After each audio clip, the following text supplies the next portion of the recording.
do a little review on pet hair removal.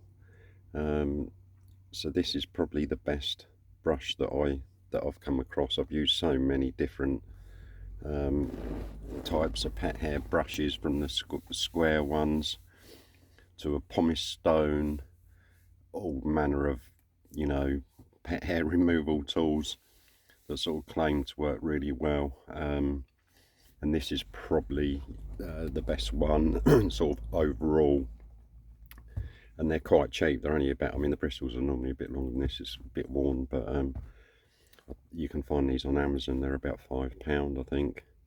And what I tend to do is I sort of go this way first, nice and lightly, don't put too much pressure on it, then I'll go that way, and then if the pet hair is still present, I sort of gently sort of do it in circles like that, obviously aided by the Hoover.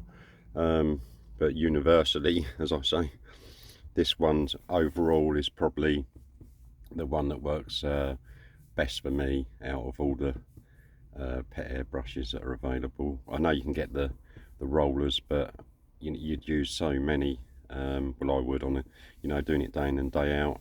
Quite often come across, if I'm doing sort of 3 cars a day, maybe one of them, maybe 2 of them will have pet hair. So for the sake of what these cost, and I do use go through quite a lot of them, it's probably the best one that I've come across. I mean, pet hair removal, it's going to take time. I don't think there's any really easy, quick way of doing it. And also a lot of it depends on the type of pet hair as well. If it's long hair, short hair, thick or thin hair, and then even down to the type of fabric, is in the especially sort of like the carpets. A lot of modern cars now, they're not carpets like they used to be from years ago. It's almost like they're putting in, sort of combining the soundproofing with it. But this type of pet hair brush is probably, I think personally anyway, probably the one to go for. It's pretty good. They do last. I mean, this is worn because I use it so often, but if you're doing it yourself at home, you've got pets and you want to give your car a tidy up and try and get rid of the pet hair, this one or this type is pretty good. Just have to be quite gentle with it, not too much downward pressure, because this is all rubber. And then on some especially in boots, I think sometimes where the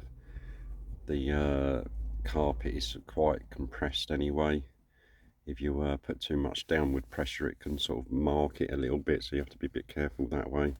But it would do with any pet hair brush, even the sort of like the squarer. I don't know if you've tried them, the sort of square green ones that they do.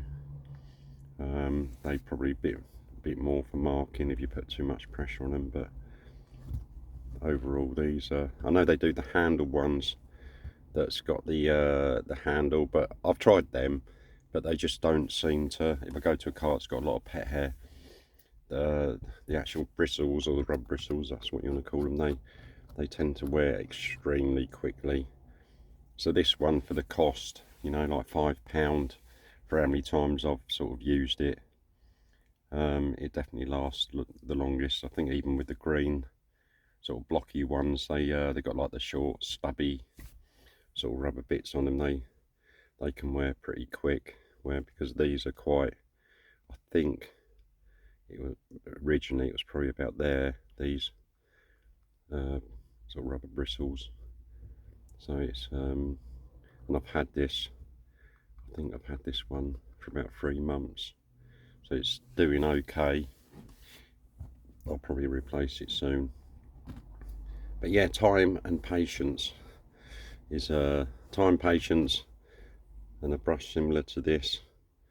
As I say, I always do this way, that way, gentle circles, aided by the Hoover, and then sooner or later I'll sort of get there with the pet hair removal.